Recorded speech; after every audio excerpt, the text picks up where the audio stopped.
जब तक मैं भीम आर्मी आजाद समाज पार्टी के सब कार्यकर्ताओं को संदेश देना चाहता हूँ, जब तक आप इन महापुरुषों को नहीं पढ़ोगे, इनके नाम ले रहा हूँ और भी बहुत सारे लोग छूट जाएंगे, उनके साथ साथ इनके दिखाए रास्ते पे नहीं चलोगे, महापुरुषों ने मिशन कैसे चलाया ये नहीं सीखोगे, तब तक इस देश में बहुजन समाज के लोग अन्याय अत्याचार सहने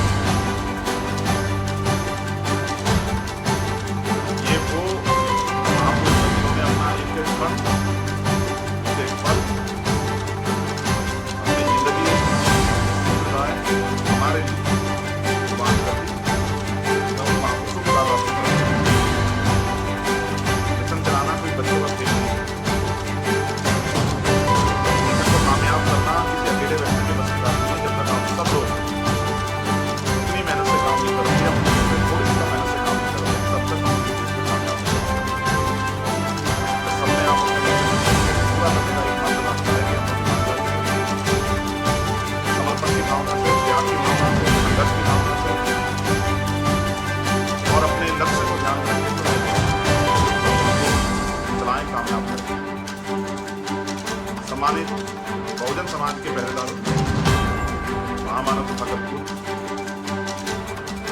संत शिरोमणि सतगुरु रविदास, नानक देव, संत कबीर, भगवान वाल्मीकि महाराज, तुलसीदास, संत तुकाराम, नारायण गुरु, संत गाडगे जी महाराज, इनके विचारों को हमारे साथियों को, चाहे वो छोटे या बड़े, उनको पढ़ना चाहिए, जानना चाहिए। फिर उनके बाद राष्ट्रपिता ज्योतिबा फूले, छत्रपति साहू जी महाराज, बाबा साहब डॉक्टर भीमराव अंबेडकर, पेरियार ई रामास्वामी नायकर, पेरियार लल्लू यादव, महामना राम सुख वर्मा, सर छोटू राम, बाबू शिवदयाल चौरसिया जी, संतराम बी ए प्रजापति जी, बाबू जगदेव प्रसाद कुशवाहा जी, जननायक कपूरी ठाकुर जी,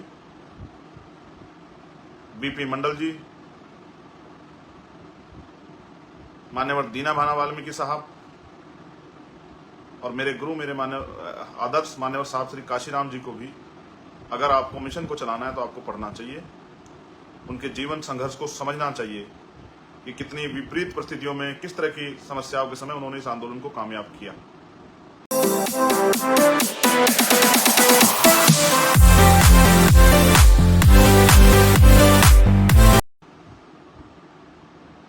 जय भीम, जय भारत, जय मंडल, जय जोहार, जय संविधान। और आज का ये विशेष लाइव जो एक बार को मन हुआ कि ना किया जाए, कि अचानक से तबीयत खराब होने की वजह से थोड़ी सी तकलीफ हुई, फिर सोचा कि आपसे कमिटमेंट किया है तो आप लोग इंतजार करेंगे, फिर ये तय हुआ कि आपसे चाहे थोड़ी बात हो लेकिन की जाए।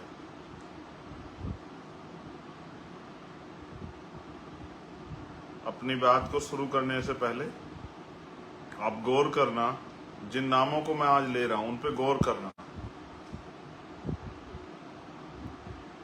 जब तक मैं भीम आर्मी आजाद समाज पार्टी के सब कार्यकर्ताओं को संदेश देना चाहता हूं, जब तक आप इन महापुरुषों को नहीं पढ़ोगे, जिनके नाम ले रहा हूं, और भी बहुत सारे कुछ छूट जाएंगे, उनके साथ साथ इनके दिखाए रास्ते पे नहीं चलोगे, महापुरुषों ने मिशन कैसे चलाया ये नहीं सीखोगे, तब तक इस देश में बहुजन समाज के लोग अन्याय अत्याचार सहने के लिए तैयार रहें।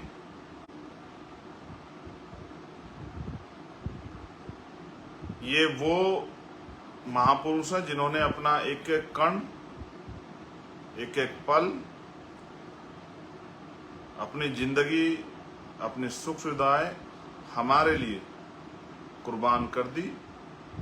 मैं उन महापुरुषों की बात आपसे कर रहा हूं। मैं लाइव के शुरुआत में सबसे पहले धन्यवाद देता हूं भीम आर्मी आजाद समाज पार्टी और बहुजन समाज के उन सब लोगों को जो कल दिल्ली भीम आर्मी के 8वें स्थापना दिवस पर और एक ऐतिहासिक विरोध प्रदर्शन का हिस्सा बनने के लिए पहुंचे, जिन्होंने हमेशा की तरह इस आंदोलन का मेरा और हमारे तमाम नेताओं का मान सम्मान मजबूत किया और देश और दुनिया में रहने वाले भीम आर्मी के समर्थकों का भी हौसला अफजाई किया।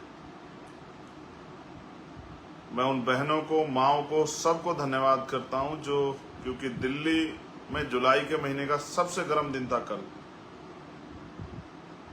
जो हजारों किलोमीटर से चल के दिल्ली पहुंची।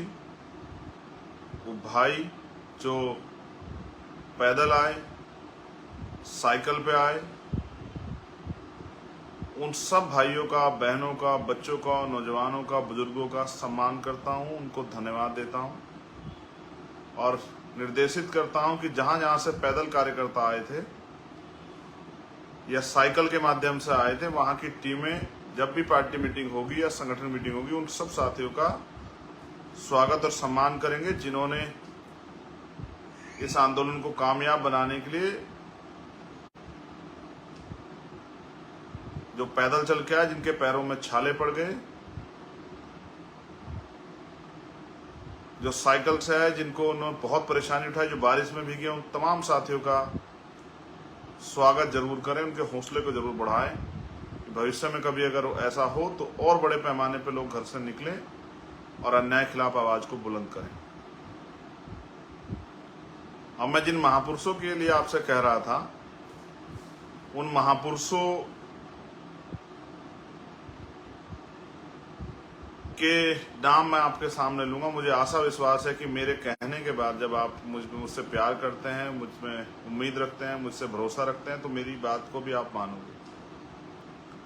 मिशन चलाना कोई बच्चों का खेल नहीं और मिशन को कामयाब करना किसी अकेले व्यक्ति के बस की बात नहीं है। जब तक आप सब लोग उतनी मेहनत से काम नहीं करोगे या उससे थोड़ी सी कम मेहनत से काम नहीं करोगे, तब तक हम लोग इस देश में कामयाब नहीं हो सकते। जो सपने आप अपने मन में देखते हैं, उनको पूरा करने का एकमात्र रास्ता है कि हम लोग ईमानदारी से, समर्पण की भावना से, त्याग की भावना से, संघर्ष की भावना से और अपने लक्ष्य को ध्यान में रख के इस लड़ाई को लड़ें, आंदोलन को चलाएं, कामयाब करें। सम्मानित बहुजन समाज के पहरेदारों, महामानव तथागत बुद्ध, संत शिरोमणि सदगुरु रविदास जी महाराज, गुरु नानक देव, संत कबीर, भगवान वाल्मीकि महाराज, गुरु घासीदास, संत तुकाराम, नारायणा गुरु, संत गाडगे जी महाराज, इनके विचारों को हमारे साथियों को, चाहे वो छोटे या बड़े, उनको पढ़ना चाहिए, जानना चाहिए। फिर उनके बाद राष्ट्रपिता ज्योतिबा फूले, छत्रपति साहू जी महाराज, बाबा साहब डॉक्टर भीमराव अंबेडकर, पेरियार ई रामासामी नायकर, पेरियार लल्लई यादव, महामना राम सुवर्मा, सर छोटू राम,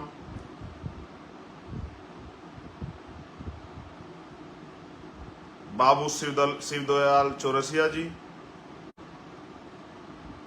संत राम बी ए प्रजापति जी, बाबू जगदेव प्रसाद कुशवाहा जी, जननायक कपूरी ठाकुर जी, बीपी मंडल जी, मान्यवर दीना भाना वाल्मीकि साहब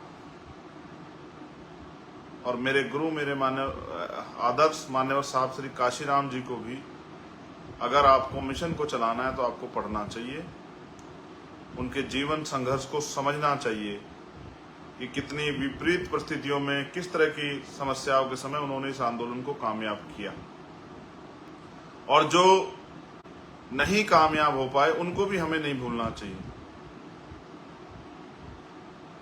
आंदोलन चलता इसलिए है कि उससे समाज तैयार हो पाए।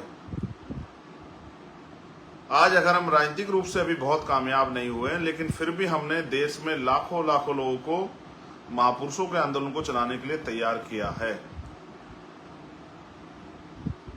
आंदोलन का मतलब सिर्फ राजनीतिक सफलता नहीं होती है। जिस आंदोलन को हम लोग चला रहे हैं, जब हम काशीराम साहब को देखते हैं तो हमें समझ आता है कि उनका आंदोलन था सामाजिक परिवर्तन और आर्थिक मुक्ति। क्योंकि भारत में लोकतंत्र है, प्रजातंत्र है, तो वोट की शक्ति से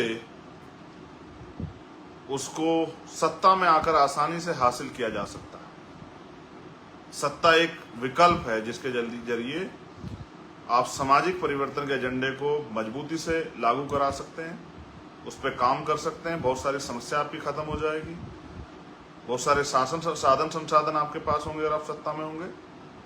और जो एक और महत्वपूर्ण पक्ष है, आर्थिक गैर बराबरी। आर्थिक गैर बराबरी को आपको समझना पड़ेगा। उसको समझाने से पहले मैं आपको एक बहुत महत्वपूर्ण बात बताऊंगा। एक माननीय काशीराम साहब का एक ऐतिहासिक कथन है कि जिस समाज की गैर राजनीतिक जड़ें कामयाब मजबूत नहीं होती, उनकी राजनीति कामयाब नहीं हो सकती। पुनः मेरी बात को सुने कि जिस समाज की गैर राजनीतिक जड़ें मजबूत नहीं होती, उस समाज की राजनीति भी कामयाब नहीं हो सकती।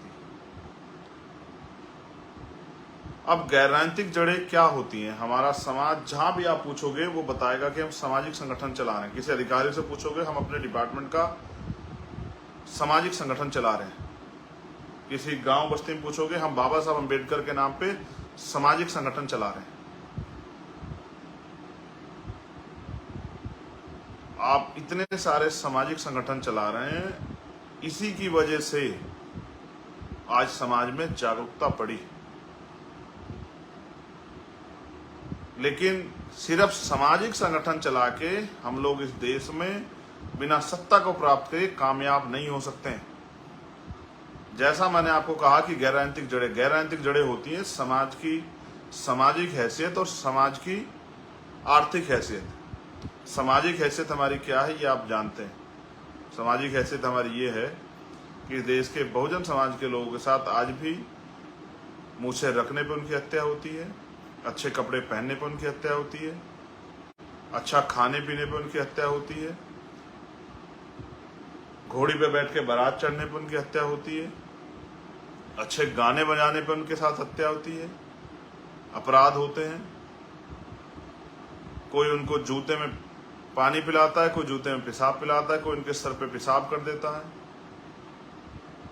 कोई उनको और तमाम तरह की अपमानित करने के जो हैं प्रयास करता है। कहीं हत्या कर दी जाती है, मार के लटका दिया जाता है, कहीं हत्या करके टुकड़े कर दिए जाते हैं, कहीं रेप होता है छोटी छोटी बच्चियों का, कहीं और तमाम तरह की चीजें होती हैं।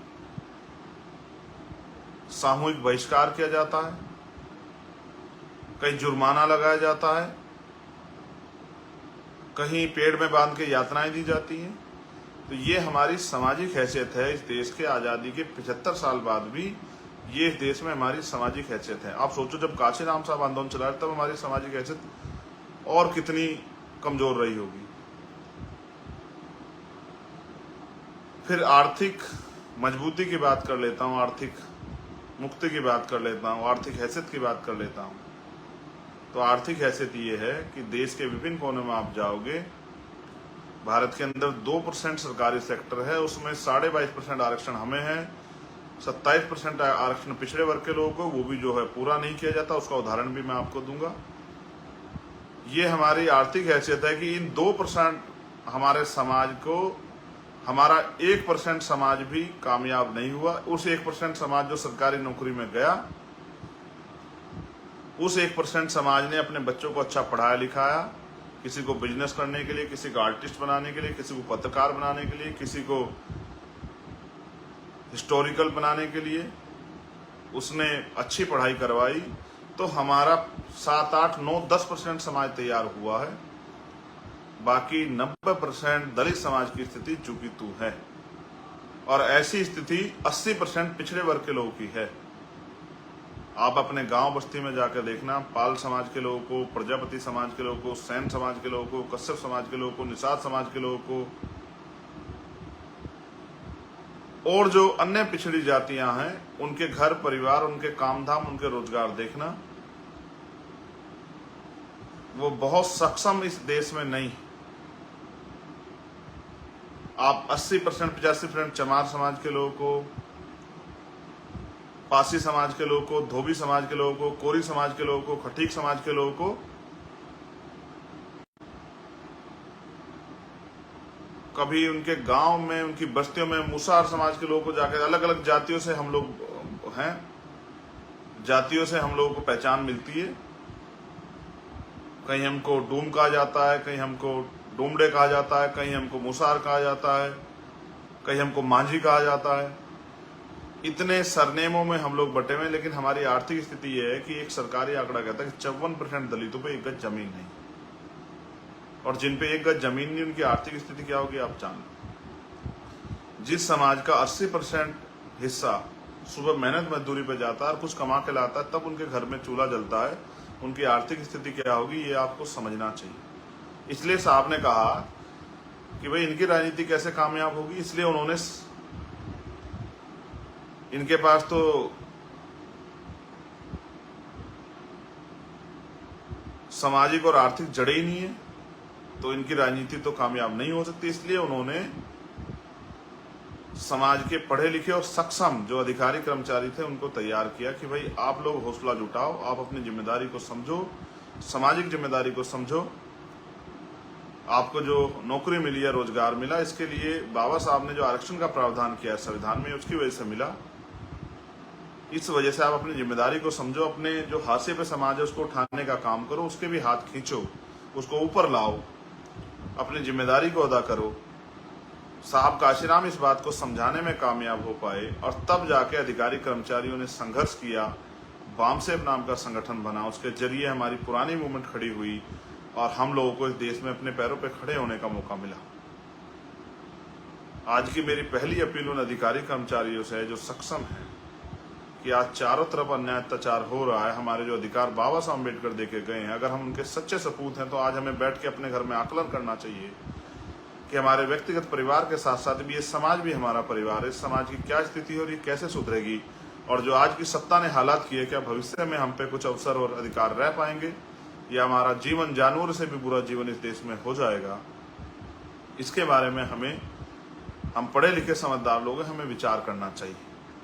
मैं बार बार कहता हूँ, आंदोलन कोई भी शुरू कर सकता है, चंद्रशेखर भी शुरू कर सकता है, कोई अन्य भी शुरू कर सकता है, विनयतन सिंह भी शुरू कर सकता है, कमल वालिया भी शुरू कर सकता है, हिमांशु वाल्मीकि भी शुरू कर सकता है, रविंद्र भाटी भी शुरू कर सकते हैं, अनिल धेरवाल भी शुरू कर सकते हैं, निजाम चौधरी भी शुरू कर सकते हैं, सतपाल चौधरी भी शुरू कर सकते हैं, नरेंद्र भिखुराम जैन भी शुरू कर सकते हैं, सुनील चित्तौड़, आंदोलन कोई भी शुरू कर सकता है, राजेंद्र यादव भी शुरू कर सकते हैं।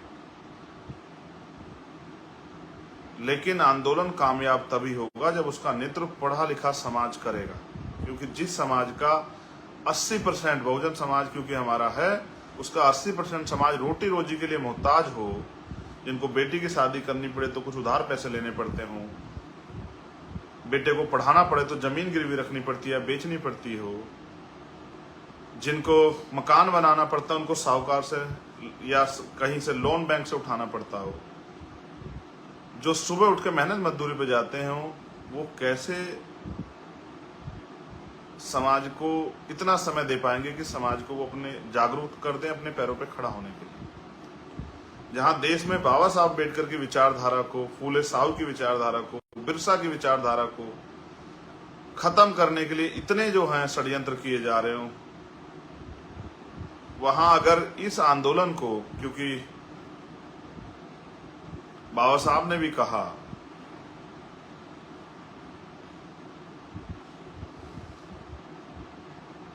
कि जिस विचारधारा का प्रचार प्रसार नहीं होता, जिस व्यक्ति का प्रचार प्रसार नहीं होता, वो व्यक्ति भी मर जाता, विचारधारा भी खत्म हो जाती। इसलिए मैं अपने पढ़े लिखे समाज से अपील करूंगा,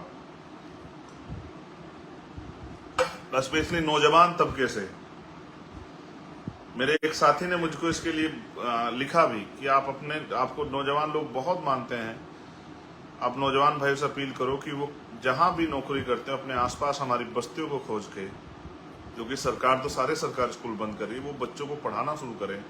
जो भीम आर्मी ने सबसे पहले जिम्मेदारी उठाई थी पाठशाला खोलने की, वो पाठशाला खोलने काम करें। वो हफ्ते में अगर रोज नहीं जा सकते, हफ्ते में 2 दिन जाएं। अपने सामाजिक परिवार को का भी ख्याल रखें, ये मेरी उनसे अपील है।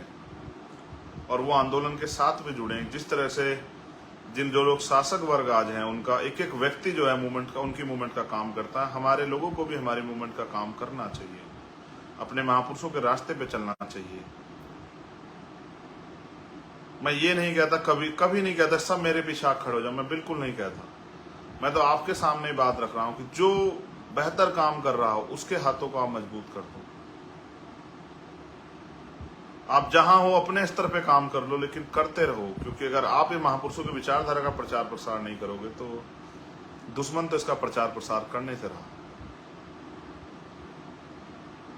मैं उस एक एक कार्यकर्ता का जो वहां 40-42 डिग्री टेम्परेचर में बैठा हुआ था, मैं कितना ऋणी हूं। आपने मेरे अंदर दोबारा से मुझे जिंदा दिल बना दिया, क्योंकि जब ये घटना हुई, एक बार को तकलीफ हुई, मैं जब महसूस करता था तो मुझे याद आती थी। और मैं समझता था कि जब मैंने 2017 में भी मेरे साथ ये हुआ, तब आपने बड़ी संख्या में आकर मेरा हौसला बढ़ाया था। लेकिन कल मुझे भरोसा था, जिसने मुझसे पूछा, मैंने उसे कहा था कि मेरा बहुजन समाज आएगा और वो दिल्ली को ये बताएगा कि चंद्रशेखर अकेला नहीं है, भीम आर्मी कमजोर नहीं है, आजाद समाज पार्टी कमजोर नहीं है।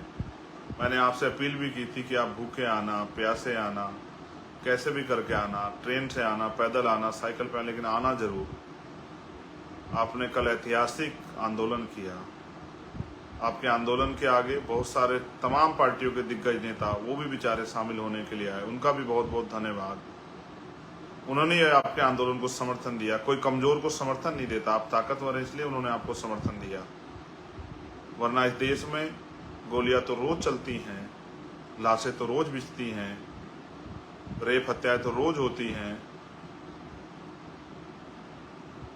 अगर आपके साथ जुल्म हुआ तो इस बात का, आपकी शक्ति का लोगों को एहसास है। आपको लोग गुमराह करने के लिए बहुत सब तमाम तरह की बातें बताएंगे, बहुत तमाम तरह की चीजें बताएंगे, तमाम तरह के झूठे वो करेंगे। जो कल तक हमें गालियां दे के नीचा दिखाते थे बेचारे, उनको भी, वो भी तमाम तरह का प्रयास करेंगे। लेकिन मैं जानता हूं आप इस बात को मानते, कभी भी भीम आर्मी के सैनिकों ने किसी भी चीज की परवाह नहीं की। हमेशा हमें नुकसान भी होता है। एक नुकसान की खबर भी, मेरी उनके परिवार से बात हुई, बहुत जल्द मैं उनके परिवार के बीच में पहुंचूंगा, भाई गोलू वाल्मीकि के परिवार से मिलने के लिए। मुझे तकलीफ होती है और मैं आपको बार बार कहता हूं कि मैंने आज भी अपने साथियों को ये बात कही अम्बेडकर भवन में कि आज जो अन्याय हो रहा है, कहीं ना कहीं उसकी जिम्मेदारी ये समाज है, हम सब लोग हैं। क्योंकि आज हमारे पास शक्ति है इस अन्याय को रोकने की, अपनी ताकत बनाने की, अपने पैरों पर खड़े होने की, और हम चुप हैं, इस काम को नहीं कर रहे हैं, लोगों को जागरूक नहीं बना रहे हैं। तो कहीं ना कहीं हम जिम्मेदार हैं। हमारे लोगों को,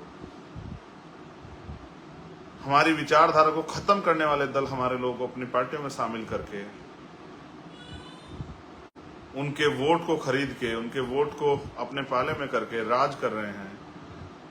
मैं उनको भी संदेश के तौर पे कहना चाहता हूं, जो लोग राजनीतिक कारणों से मेरा विरोध कर रहे हैं, आपको अगर कुछ करना भी है, हम तो बाबा साहब अम्बेडकर, फूले साहू, काशीराम जी का आंदोलन चला रहे हैं। आप जो बीजेपी और दूसरे दलों में, कांग्रेस में और अन्य दलों में जो लोग हैं, उनको वहां से निकालने का प्रयास करो, तब तो समझ आए बात। आप हमारा इस वजह से विरोध करते हो क्योंकि गरीब के बच्चे खड़े हो रहे हैं। आपको इस बात से तकलीफ होनी नहीं चाहिए थी।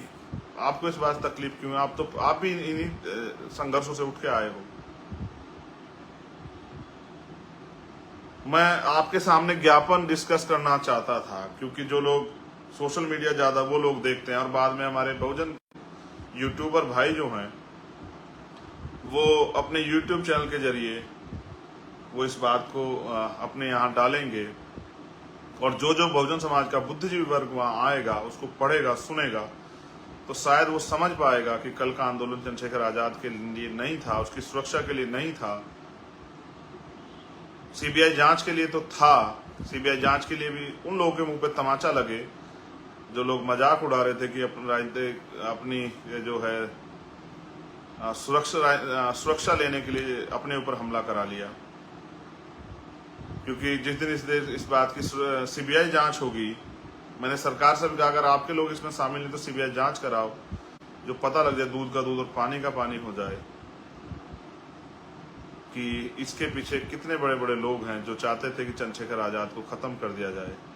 वो आपके चंद्रशेखर को खरीद नहीं पाए, रोक नहीं पाए, उसकी जबान पे ताला नहीं लगा पाए, वो डरा नहीं पाए, तो अंतिम जो विकल्प बचा था बौखलाहट में हत्या कराना, उसका भी प्रयास उन्होंने कर लिया। मैं चाहता हूं आज के मेरे लाइव को हमारा बुद्धिजीवी समाज, अधिकारी, कर्मचारी, सक्षम समाज भी सुने यूट्यूब चैनल के जरिए, इस लाइव के जरिए, और वो आकलन करें कि हमारी जो मांगे थी वो समाज के हित की मांगे थी या किसी व्यक्ति विशेष की मांगे थी। और हमने जो विभिन्न विपक्षी दल के लोग वहां आए उनको भी अपने ज्ञापन पे सहमत करने का काम किया कि भाई वो हमारे ज्ञापन पे सहमत हों, हमारी मांगों पे सहमत हों। हम इस देश में 75 साल भी अगर अन्य अत्याचार का शिकार हो रहे हैं, एनसीआरबी का जो डाटा कहता है कि किसी प्रदेश में 20,000 महिलाओं के साथ, किसी प्रदेश में 18,000 महिलाओं के साथ, किसी प्रदेश में 15,000 महिलाओं के साथ जो हर साल अन्य अत्याचार की घटनाएं होती है, अगर उसका डाटा भी निकाल लिया जाए, अगर शर्म हो मीडिया में वो निकाल के डाटा बताए कि इनमें दलित पिछड़े समाज की कितनी बच्चियां हैं, और जो नफरत करते हैं हमसे। मैं कहना भी नहीं चाहता इस बात को, क्योंकि हमें बाबा साहब अम्बेडकर ने महिलाओं में कभी भेदभाव करना सिखाया नहीं, हमें तो इंसानों में भेदभाव करना नहीं सिखाया। छोड़ो, मैं इस बात को भी नहीं कहता, लेकिन क्या हमारी बच्चों के नसीब में लिखा हुआ है कि उनको पैदा होने के बाद, बड़े होने के बाद, जिनको हम इतने लाड प्यार से पालते हैं, जिनको हम पलकों पे रखते हैं, नाजों में पालते हैं, उनको अन्याय अत्याचार सहना पड़े। मैं समाज की हर एक बहन बेटी को जो दुनिया में कहीं रहती है, मैं उनको अपना परिवार मानता हूँ। अगर उनके साथ अन्याय होता है तो मेरा कलेजा छलनी हो जाता है। जो लोग मजाक उड़ाते हैं ये कह के, हमारे साथी कहते हैं आप इस पर जवाब मत दिया करो, आप ये मत किया करो, लेकिन क्योंकि मैं जहाँ से उठ के आया हूँ एक गांव से, मेरे पिताजी प्राइमरी स्कूल के हेडमास्टर थे। मैं जिस जगह से निकल के आया हूँ, जिस गरीबी से निकल के मैं बाहर आया हूँ, और मैंने दर्द देखा है, तो जो लोग ये कहते हैं अपने राजनीतिक स्वार्थ में कि हम किसी के आगे गिड़गिड़ाए और ये सब चीजें, आप भीम आर्मी के जोश जुनून को जानते नहीं। मेरा सारा दर्द इस समाज के लिए है, बहुजन समाज के लिए। अगर मुझे व्यक्तिगत कोई लालसा होती तो बहुत दल थे इस देश में, अगर आपने रास्ता बंद कर दिया था तो मैं दलों को ज्वाइन करके एमपी एमएलए बन जाता। मैंने बाबा साहब अम्बेडकर, काशीराम साहब के मूवमेंट को ना मिटने देने की कसम खाई है, संकल्प लिया है। और मैंने नहीं, हमारे एक एक कार्यकर्ता ने भीम आर्मी के, आप उनको, क्योंकि वो बहुत सारे कार्यकर्ता जो नहीं जुड़े, वो समझदार नहीं, आप अपनी बातें लिख के उनको गुमराह कर लेते हो। फिर उन्हें कुछ दिनों बाद एहसास हो जाता है कि हमारी लड़ाई से रोका जा रहा है, हमें पंगु पिछलग्गू बनाया जा रहा है। फिर वो आके भीम आर्मी के साथ खड़े जाते हैं, क्योंकि मैंने भीम आर्मी के साथियों को स्वाभिमान से समझौता करना नहीं सिखाया, और मैंने उनको एक एक पल ये सिखाया कि वो समाज के लिए ईमानदार रहें। मैंने जो ज्ञापन वहां दिया था, मैं उस ज्ञापन को इसलिए आपके आगे पढ़ना चाहता हूँ क्योंकि हमारा बुद्धिजीवी समाज आकलन करे, अपने नेताओं का भी आकलन करे, जिनको वोट दे के आपने दलित पिछड़े वर्ग के नेताओं को ताकतवर बनाया, उनका भी आकलन करें।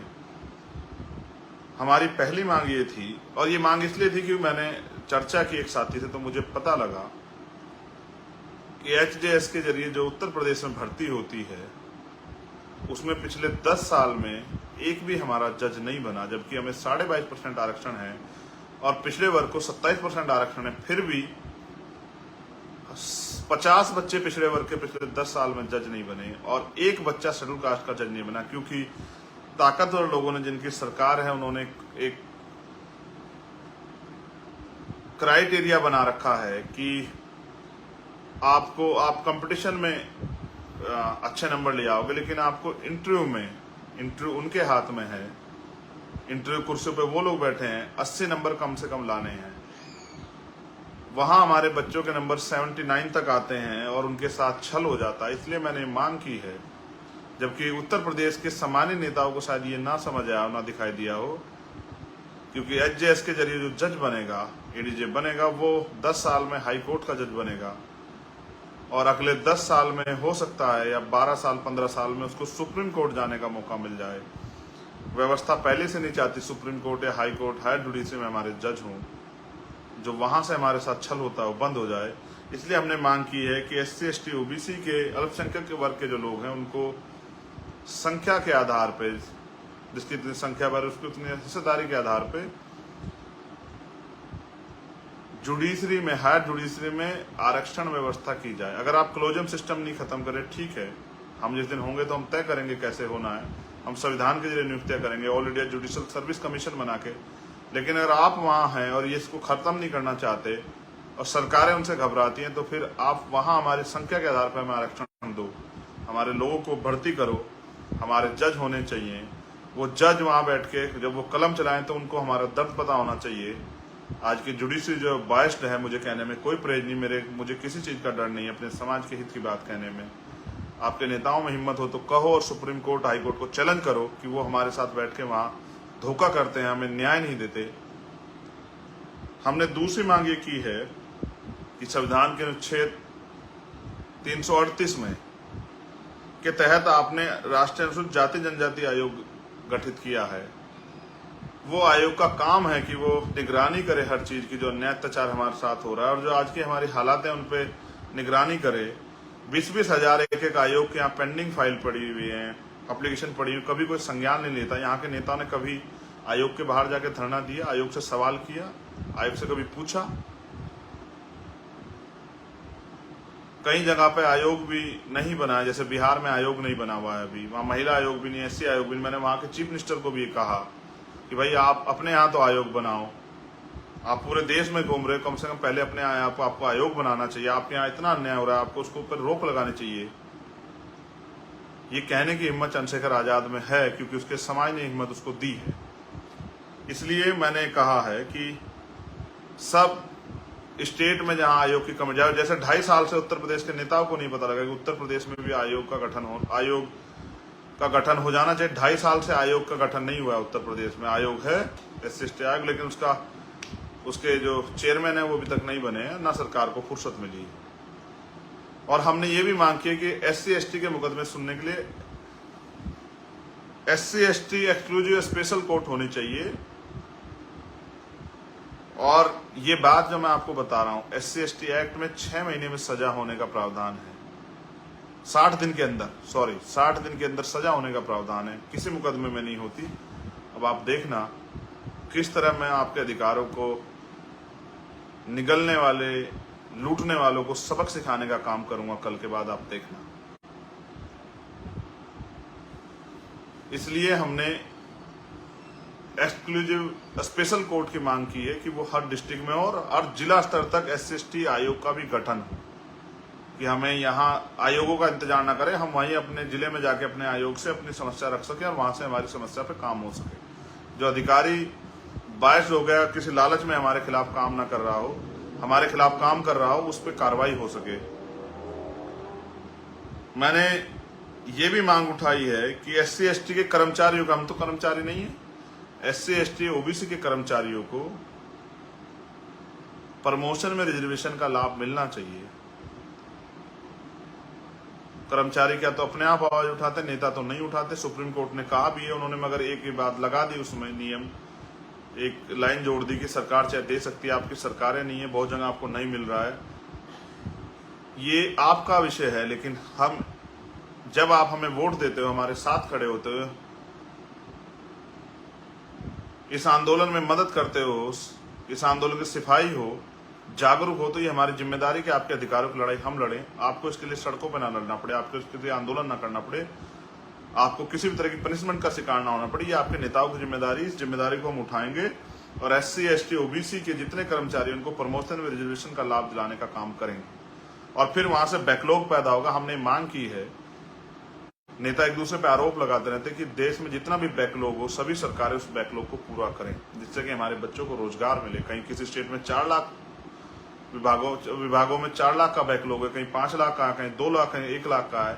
अब ये सारा बैकलॉग भरोगे तो इतने बच्चों को नौकरी मिलेगी, दलित पिछड़ों के बच्चों को, वो अपने पैरों पे खड़े होंगे। ये इसलिए नौजवानों को इसके लिए सड़कों पे आने की जरूरत नहीं, इसका ये काम भी हमारी पार्टी करेगी, इसलिए मैंने ये मांग उठाई है। हमने मांग की है कि जाति का जनगणना होनी चाहिए। आप इसको चुनावी मौसम के साथ यूज करते हो, चुनाव आया तो आप इस पर बात करने लग जाते, फिर भूल जाते हो। हम इसके लिए एक बड़ा जो है जन आंदोलन तैयार कर रहे हैं और हम मंडल बनाम कमंडल की यात्रा पूरे देश में करेंगे कि जिससे इस देश के पिछड़ों के, इस देश के अल्पसंख्यकों के, इस देश के दलितों की, इस देश के आदिवासियों की जनगणना हो। SC ST की तो होती थी 21 में, उन सरकार अभी बात नहीं करे, नेताओं ने कभी सवाल नहीं किया, कोई मोर्चा नहीं निकाला, कोई डिबेट नहीं की। इसलिए हमने मांग की है कि जातिगत जनगणना होनी चाहिए। एक हमारे साथी अनिरुद्ध छोटे भाई, वो बहुत मेहनत कर रहे हैं इस बात पे, हमारे लोगों को जगाने का काम कर रहे हैं, मैं उनको धन्यवाद देता हूं। और उन सब साथियों को धन्यवाद देता हूं जो कहीं ना कहीं, चाहे वो लोकेंद्र गुर्जर हो या कोई भी साथी हो जो इस काम को कर रहा है, चाहे वो लक्ष्मण यादव हो, मैं उन सबको धन्यवाद देता हूं। मैं नीरज पटेल जी को भी धन्यवाद देता हूं, मैं RS पटेल जी को भी धन्यवाद देता हूं, मैं प्रोफेसर रतनलाल जी को, दिलीप मंडल जी को भी धन्यवाद देता हूं, जो कहीं ना कहीं अपने भाषणों के जरिए, अपनी बातों के जरिए समाज को जागरूक करने का काम कर रहे हैं। एक हमारी बहन है दीदी निर्देश में, उनको भी धन्यवाद देता हूं। ऐसी तमाम बहनों को धन्यवाद देता हूं, भाइयों को धन्यवाद देता हूं, जिनके नाम भी ले पा रहा हूं, जो पूरे देश में कहीं ना कहीं इस काम को आगे बढ़ा रहे हैं। हमारे भाई हैं संदीप बौद्ध, वो भी इस काम को कर रहे हैं, समाज को जगाने का काम। मैं उन सब का धन्यवाद देता हूं कि वो बहुत महत्वपूर्ण काम कर रहे हैं। महापुरुषों की कृपा उन पे बनी रहे, वो इस काम को और तेजी से आगे बढ़ाते रहे। हमारी मांग है कि जितनी संख्या बढ़े उसकी उतनी हिस्सेदारी, इस पैमाने के साथ, इस अनुपात में संख्या के आधार पर आरक्षण का फॉर्मूला देश में लागू हो।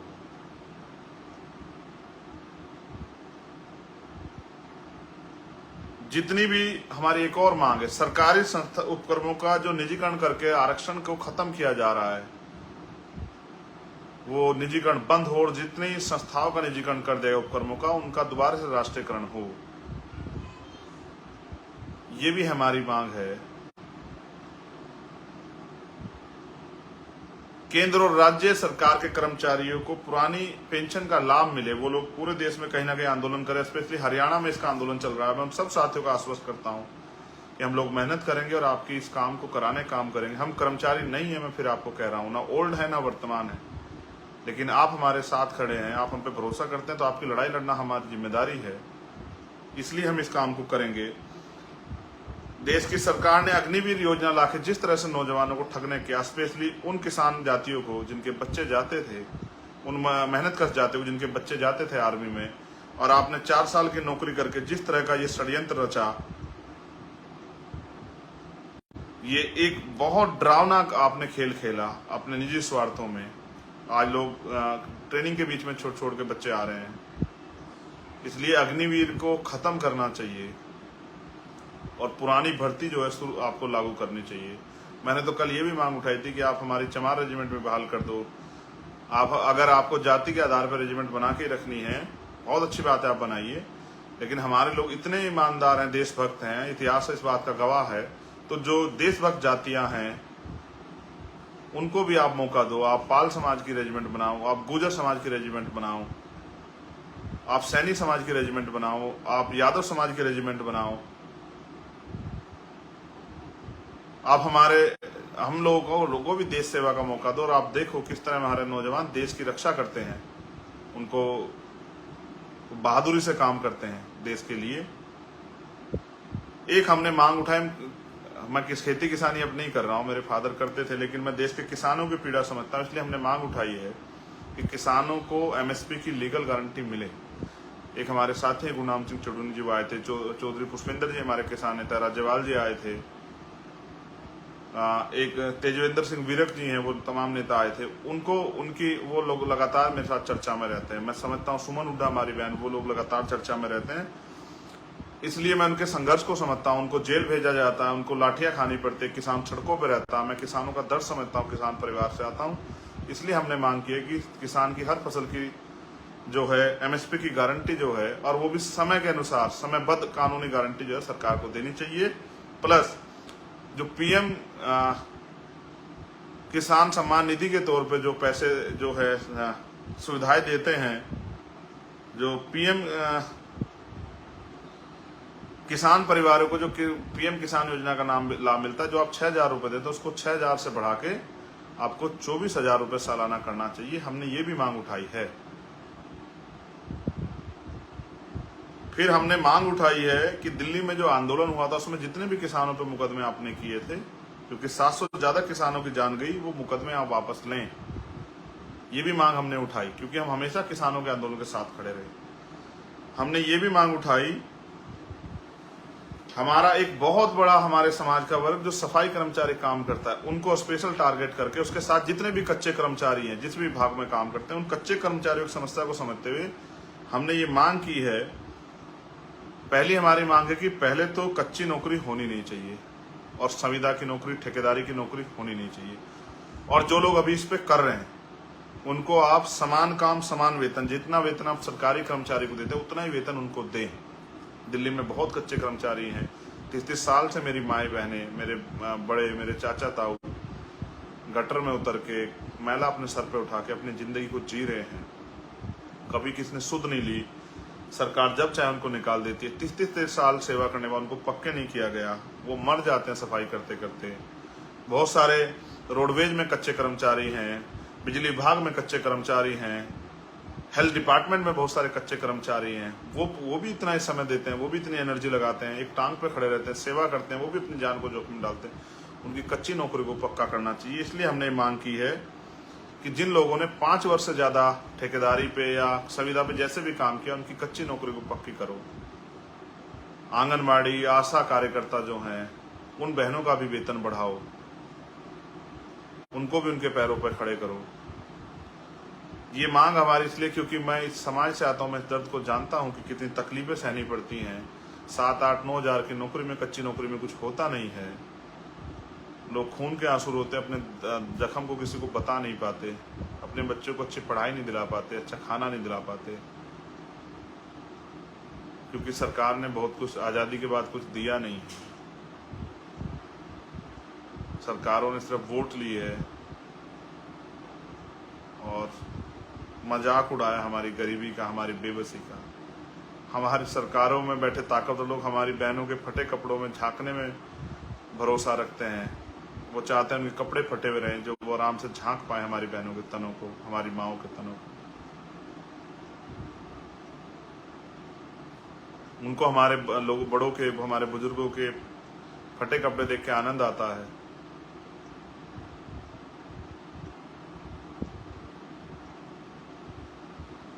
हमने मांग की है कि सरकार यूनिफॉर्म्स, पहले सीए लेके आई, सीएन फिर एनआरसी, हमने उसका भी जबरदस्त करके अपोज उसको किया। सरकार उसका षड्यंत्र बताया, सच बताया कि सरकार का उसके पीछे तर्क क्या था। सरकार ने बहुत झूठ बोले, लेकिन हमने संवैधानिक रूप से उनका तर्क दिया कि जो भारत में नागरिक है इस देश का, आप कानून के आधार पर किसी के साथ भेदभाव नहीं कर सकते हैं। जो आज़ादी के बाद और जिस दिन से देश आज़ाद हुआ तब से जो इस देश में है, उनके साथ किसी भी तरह का जाति के आधार पर, धर्म के आधार पर भेदभाव नहीं कर, लेकिन फिर भी हमें सहना पड़ता है। इसलिए हमने उस समय भी इसको अपोज किया। अब यूसीसी पे सरकार बात की, हमने ये बात कही है कि पहले आप ना, जो इस देश में कानून होने के बावजूद भी, उस पर अपराध घोषित होने के बावजूद भी, जो सामाजिक गैर बराबरी और इन वर्गों को सामाजिक अपमान का जो सामना करना पड़ता है, और जो आर्थिक गैर बराबरी है उसका जो सामना, पहले आप सामाजिक, आर्थिक, शैक्षणिक, लैंगिक गैर बराबरी जो है, धार्मिक गैर बराबरी जो है, पहले आप उसको दूर करने की बात करो। आज देश अभी इस बात के लिए तैयार नहीं है। और फिर कॉन्स्टिट्यूशन का आर्टिकल 44 जिसका आप हवाला दे रहे हो, उसमें भी ये कहा गया कि आप थोप नहीं सकते हो किसी के ऊपर जबरन। और फिर भी हमने कहा कि अगर आप इसमें मुसलमान, जैन, सिख, बौद्ध, ईसाई, आदिवासियों के हितों के पे कुठाराघात करोगे, उन पे हमला करोगे, तो फिर हम इसको अपोज करेंगे, हर कीमत पे अपोज करेंगे। ये बात भी हमने सरकार को बताई है। हमने ये भी कहा है, मैंने झारखंड की सरकार से पूछा था, मैं सभी सरकारों से पूछता हूं, मेरा काम है पूछना, आपने मुझे इसीलिए तैयार किया है कि आपने मॉब लिंचिंग पे कानून बनाने को कहा था। मैं देश की सारी जो अभी केंद्र की सत्ता के विरोधी जो सरकारें हैं, मैं उनसे भी सबसे कहता हूं कि आपको अपने यहाँ मॉब लिंचिंग पे कानून बनाना चाहिए। भीड़ को इजाजत नहीं मिलनी चाहिए। भीड़ की हिंसा का आपने उदाहरण मणिपुर में देखा। मणिपुर की ये एक घटना आपके सामने आई तो आप चीख पड़े। मणिपुर में जो घटना 2 महीने पुरानी, मणिपुर की बच्चों ने क्या क्या नहीं सहा, मणिपुर के लोगों ने क्या क्या नहीं सहा। वो राजनीतिक स्वार्थ के भेंट चढ़े इन सरकारों के। क्या इसका जवाब है सरकार के पास? दुखी हूं, क्रोधित हूं। आप प्रधानमंत्री हैं सर, आप दुखी क्यों हैं? आप क्रोधित क्यों? अपने क्रोध की ज्वाला से कलम चलाइए, मुख्यमंत्री को बर्खास्त कर दीजिए, पूरी सरकार को बर्खास्त कर दीजिए। आपको किसने रोका है सर? आप प्रधानमंत्री नहीं, मैं प्रधानमंत्री, आप प्रधानमंत्री, आप बेबस क्यों हो सत्ता के आगे?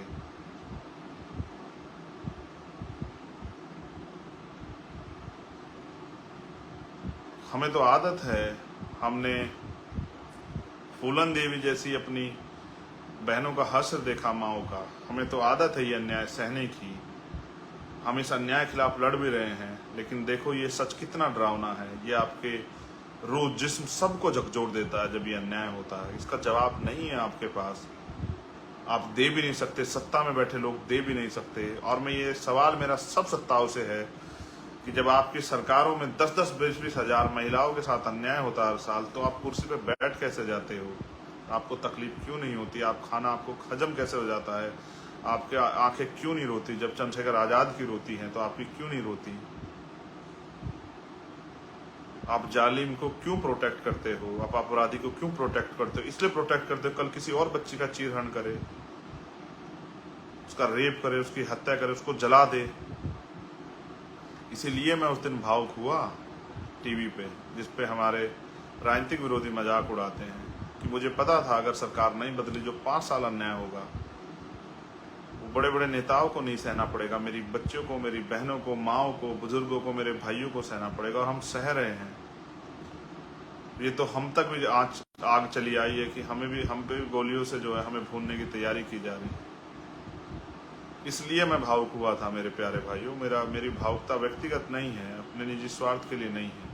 और मेरे लोग इस बात को जानते हैं, और जो राजनीतिक कारण विरोधी हैं वो भी इस बात को जानते हैं। जब उनके साथ अन्याय होगा तो उनकी सबसे पहली अगर नज़र किसी पे जाएगी तो वो भीम आर्मी पे होगी, भीम आर्मी के कार्यकर्ता चंद्रशेखर आजाद पे होगी, भीम आर्मी के एक सिपाही पे होगी। और उसके बाद हमने 12वीं, आप जानते हैं जब आप किताब पढ़ते हैं उसका आखिरी पन्ना कितने दिनों बाद पढ़ते हैं। हमने आखिरी मांग उसमें रखी, क्योंकि आप बहुत सारे लोगों को लगता था कि ये मजाक है, व्यक्ति के जीवन की वैल्यू होती है। मेरे लोगों ने मुझे अपने खून से सींच के यहाँ तक लेके आए हैं, मुझे पहचान दी है, वो मेरी एक बात पे खड़े होते हैं। कल मैंने देखा कि किस तरह से वहाँ क्या हालात थे। मैं उनसे अपील कर रहा था बैठ जाओ, लेकिन मैं जानता था एक की जगह पे 10-10 लोग खड़े, वो कैसे बैठ जाते। वहाँ जो नेता स्टेज बैठे थे उनको चक्कर आ रहे थे, कोई उल्टी कर रहा था, कोई जूस पी रहा था, कोई ग्लूकोज पी रहा था, कोई इधर भाग रहा था, कोई उधर भाग रहा था, कोई सर पे कपड़ा रख रहा था। आप मुझे छाव देने की वो कर रहे हैं। मेरे ऊपर महापुरुषों की, संतों, गुरुओं की, माओ बहनों की, प्रकृति का बड़ा आशीर्वाद है। लेकिन जो मेरी बहनें, माएँ, मेरा खून जो है, जो सामने था, जो मेरे लिए चल के आया था, भीम आर्मी के लिए चल के आया था, आजाद समाज पार्टी चल के आया था, उसके दिल से पूछो कि उसके ऊपर क्या बीती। वो मंच पे भी नहीं था, वो सामने था। लेकिन उनको चंद्रशेखर आजाद पे, भीम आर्मी पे, आजाद समाज पार्टी भरोसा है कि कल अगर ये ताकतवर होते हैं तो जो जुल्मों को, सितमों को हम सह रहे हैं लंबे समय से, वो खत्म हो जाएगा। और हमारी लड़ाई एक घटना की समय न्याय की नहीं, हम इसको पूर्ण रूप से खत्म करना चाहते हैं। मैं उन जड़ों को काट देना चाहता हूं जहां से आपके खिलाफ अन्याय की सोच पैदा होती है।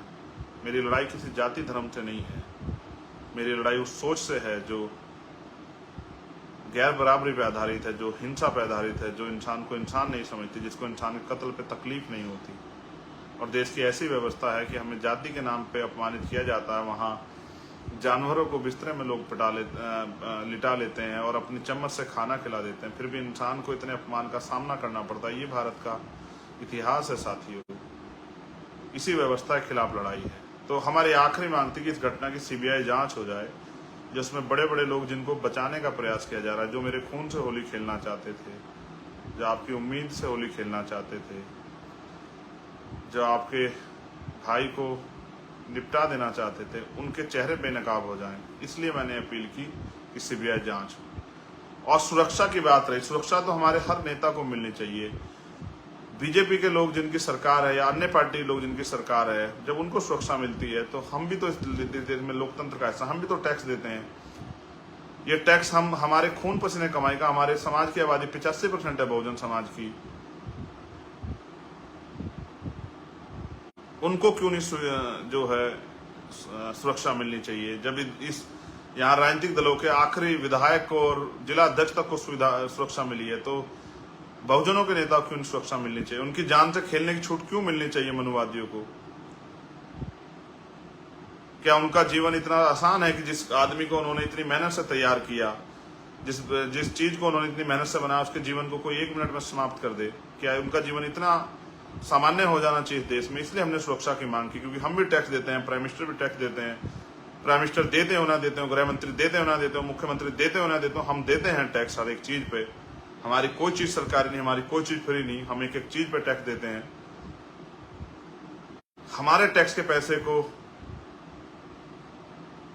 का लाभ हमें क्यों ना मिले? हम भी इस देश के निवासी हैं, हमारा भी अधिकार उतना बैठता है। पढ़े लिखे लोग अपने अधिकार को जानते, क्यों ना हम मांग करें? इसलिए हमने मांग की। और क्योंकि मैं फिर कह रहा हूं, मेरी सुरक्षा हो जाएगी, आप लोग कर लोगे, मेरी गाड़ी बुलेट प्रूफ हो जाएगी, लेकिन हमारा जो आखिरी कार्यकर्ता जो गांव में लड़ रहा है, जिसपे झूठे मुकदमे हो रहे हैं, जिसके खिलाफ झूठी चार्जशीट बनाई जा रही है, जिसको मारा पीटा जा रहा है, जिसकी हत्या की जा रही है, उसकी सुरक्षा कैसे होगी? उसकी सुरक्षा का एकमात्र रास्ता ये है कि आपको ये सत्ता परिवर्तन करके राजनीतिक ताकत अपने हाथ में लेनी पड़ेगी। और मैं फिर कह रहा हूँ, आरक्षण खत्म हो गया। जिस देश में सामाजिक गैर बराबरी है, आरक्षण खत्म हो गया। तो आप ये बात याद रखना कि ये जो हमारी दलित पिछड़े वर्ग की जो जातियाँ, आदिवासी, अल्पसंख्यक समाज के लोग, इनके बच्चों को घुसने नहीं देगा दफ्तरों में। अधिकारी कर्मचारी तो बनाना दूर की बात है, आपको 69 शिक्षक भर्ती याद होगी। ये हमको मास्टर ना बनाएं, ये हमारे 20,000 पद वहाँ खा जाएं। आपने देखा कि छत्तीसगढ़ में हमारे लोगों को नग्न प्रदर्शन करना पड़ा, क्योंकि हमारे SC/ST का सर्टिफिकेट बना के इस देश की तथा के ऊंचे जाति जो मेरिट की बात करती है, उनके कितने लोग जो है भर्ती हो गए। आपने देखा पंजाब में आंदोलन चल रहा है, लोग मुझे भी बुला रहे थे, मेरे एक साथी का मैसेज आया कि भाई आप वहाँ जाना। वहाँ कितने लोगों को जो है SC/ST का झूठा सर्टिफिकेट बना के जो लोग नौकरी कर रहे हैं देश में। अगर आपको जाति का गर्व भी चाहिए, और आप जब SC/ST OBC के सर्टिफिकेट बना के नौकरी करते हो, तो आपका जमीर तब क्यों नहीं आपको कहता? अगर आप चेक कराओगे देश में, तो आपको लाखों लोग ऐसे मिलेंगे जो SC/ST OBC का सर्टिफिकेट बना के देश में नौकरी कर रहे हैं। ये लाइव मैंने इसलिए किया कि मेरी ताकत आप हो। मैं जब अपनी बहनों को देखता हूँ, कल एक बहन मुझे मिली थी अम्बेडकर नगर से, वो भावुक थी। जब मैं बहुत सारी माओं से मिला, वो भावुक थी। एक माँ ने मैंने फ़ोन पे जब उससे बात की, उसने कहा मैंने 3 दिन से खाना नहीं खाया। मेरे कंधों पर उन लाखों माओं की जिम्मेदारी है जिनके आंसू नहीं सूखे हैं, उन हजारों लाखों भाइयों, करोड़ों भाइयों की जिम्मेदारी है जो बेरोजगार इस देश में घूम रहे हैं। और मेरे कंधों पर उन किसानों की जिम्मेदारी है जो इस देश में पूरे देश का पेट भरते हैं, लेकिन वो अपने बच्चों का पेट नहीं भर पा रहे हैं।